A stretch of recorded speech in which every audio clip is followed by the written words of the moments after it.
સમાચાર નખત્રાણામાં વરસાદી માહોલ છવાયો છે। નખત્રાણા સહિત આસપાસના વિસ્તારમાં વરસાદ વરસ્યો। ધોધમાર વરસાદથી રસ્તાઓ પર પાણી ભરાવાની શરૂઆત થઈ છે। નખત્રાણા સહિત આસપાસના વિસ્તારોમાં મેઘરાજાની ધમાકેદાર બેટિંગ જોવા મળી છે। રોડ રસ્તા તેના કારણે ભીંજાયા છે। આ દરમિયાન વાહન ચાલકો જેમને મહદાંશે મુશ્કેલીનો સામનો પણ કરવો પડ્યો। બીજી તરફ ખેડૂતો ખુશાલી વ્યક્ત કરી રહ્યા છે, કારણ કે પાકને જે પાણીની જરૂર હતી તે હવે વરસાદના કારણે મળી રહ્યું છે। समाचार गिर सोमनाथથી એક દિવસના વિરામ બાદ ફરી મેઘરાજાની એન્ટ્રી જોવા મળી છે। સૂત્રાપાડા શહેર અને ગ્રામ્ય વિસ્તારમાં વરસાદનું આગમન। સૂત્રાપાડાના વડોદરા, ઝાલા, વાવડી, બાવાની વાવ, કૃષ્ણાવડા, લોઢવા સહિતના ગામડાઓ પ્રભાવિત। ધીમી ધારે 2 કલાકમાં 2 ઇંચ જેટલો વરસાદ ખાબક્યો છે।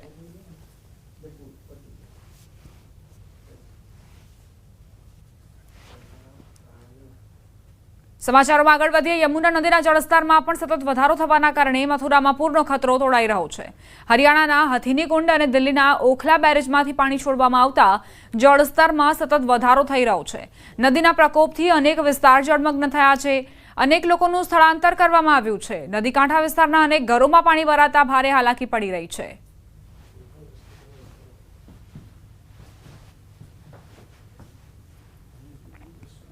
મુંબઈમાં ભારે વરસાદથી મુશ્કેલી। પ્રભાદેવી વિસ્તારમાં પાણી ભરાયા।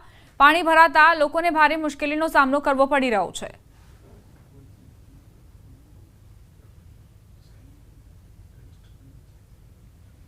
મુંબઈમાં ઘણા એવા વિસ્તારો છે જ્યાં પાણીના કારણે સમસ્યાઓ સર્જાઈ છે।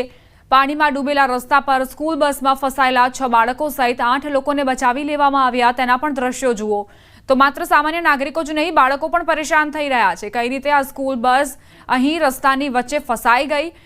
જે પાણીનું સ્તર છે તે ખૂબ જ વધુ છે। ઘૂંટણથી ઉપર પાણી વહી રહ્યા છે। એવામાં બાળકોને આ રીતે રેસ્ક્યુ કરવામાં આવ્યા। બસમાં ફસાયેલા 6 બાળકો સહિત 8 લોકોને બચાવી લેવાયા। છેલ્લા 3 કલાકમાં મુંબઈમાં વરસાદે છોતરા કાઢ્યા છે। ચેમ્બુરમાં 3 કલાકમાં જે વરસાદ ખાબક્યો છે તેના કારણે ભારે સમસ્યાનો સામનો લોકોને કરવો પડી રહ્યો છે। મુંબઈના ઘણા ભાગોમાં સવારથી ભારે વરસાદ વરસી રહ્યો છે। ગીરગાંવ ચોપાટી પરના દ્રશ્યો પણ સામે આવ્યા। ભારે વરસાદના કારણે શહેરના ઘણા ભાગોમાં પાણી ભરાઈ ગયા। હવામાન વિભાગની આગાહી વચ્ચે મહારાષ્ટ્ર સહિત ગુજરાતમાં પણ ભારે વરસાદની આગાહી છે। માયાનગરી મુંબઈમાં ભારે વરસાદના કારણે જનજીવન અસ્તવ્યસ્ત થઈ ગયું છે। પાણી ભરાઈ જવાના કારણે પરિવહન સેવાને પણ અસર થઈ છે અને લોકોને અવરજવર કરવામાં મુશ્કેલીનો સામનો કરવો પડી રહ્યો છે। હવામાન વિભાગે વરસાદના કારણે મહારાષ્ટ્રના ઘણા જિલ્લાઓમાં રેડ એલર્ટ જાહેર કર્યું છે। હવામાન વિભાગે એલર્ટ જાહેર કર્યા બાદ બીએમસીએ લોકોને ઘરમાં જ રહેવાની અપીલ કરી। હવામાન વિભાગના જણાવ્યા અનુસાર બંગાળની ખાડી પર ઓછા દબાણના કારણે ઘણા વિસ્તારોમાં ભારે વરસાદ વરસવાની શક્યતા છે। પુણે, નાસિક, ગઢચિરોલી, સતારા, જલગાંવમાં વરસાદને લઈને ઓરેન્જ એલર્ટ આપવામાં આવ્યું છે। ભારે વરસાદના કારણે અંધેરી સબવે બંધ કરાયું। રેડ એલર્ટ જાહેર થયા પછી ભારે વરસાદના કારણે ઘણા વિસ્તારોમાં પાણી ભરાઈ શકે છે।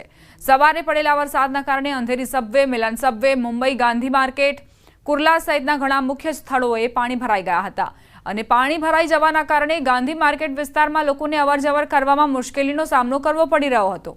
વરસેલા મુશળધાર વરસાદના કારણે રસ્તાઓ પર પાણીનો જમાવડો છે। આ ઉપરાંત રેલવે ટ્રેક અને પાર્કિંગ સ્થળો પર પાણી ભરાઈ ગયા છે। વરસાદના કારણે લોકોને ઘણી મુશ્કેલીનો સામનો કરવો પડી રહ્યો છે।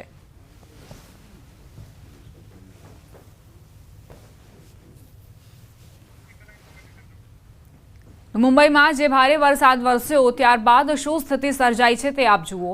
જોકે આ દ્રશ્યો જુદા નથી। વર્ષોથી આ જ પ્રકારની સમસ્યાઓ મુંબઈગરાઓ ઝેલતા આવ્યા છે, સહન કરતા આવ્યા છે, પરંતુ તેમાં કોઈ જ બદલાવ નથી થયો। માયાનગરી મુંબઈ આજે પણ પાણીમાં ડૂબેલી જોવા મળી રહી છે।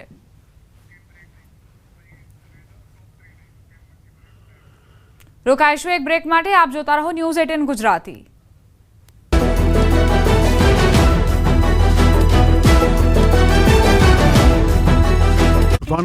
રાજકોટના ગોંડલમાં મેઘરાજાએ મેળાની મજા બગાડી। જૂનાગઢમાં ગિરનાર પર મેઘમહેર। રાજકોટ જિલ્લાના ગોંડલમાં સતત 3જા દિવસે ધોધમાર વરસાદ વરસ્યો અને સૌરાષ્ટ્રના 2જા નંબરના સૌથી મોટા લોકમેળાની મજા બગડી। ભારે વરસાદના લીધે લોકમેળાના સ્થળ પર પાણી જોવા મળ્યું। ગ્રાઉન્ડમાં પાણી ભરાતા મેળામાં પાંખી હાજરી જોવા મળી. આ ઉપરાંત રાઇડ્સ પણ બંધ રાખવી પડી. કેટલાક લોકો ચાલુ વરસાદે રાઇડ્સની સવારી કરતા પણ જોવા મળ્યા. જોકે વરસાદે લોકોની સાથે સાથે મેળામાં રાઇડ સંચાલકોને પણ નારાજ કર્યા. મેળો આંશિક રીતે બંધ રહેતા રાઇડ સંચાલકોને આર્થિક નુકસાની સહન કરવાનો વારો આવ્યો છે. નવસારીમાં રાઇડ દુર્ઘટનામાં મોટો ખુલાસો. ફાયર એનઓસી અંગે બેદરકારી છતી થઈ.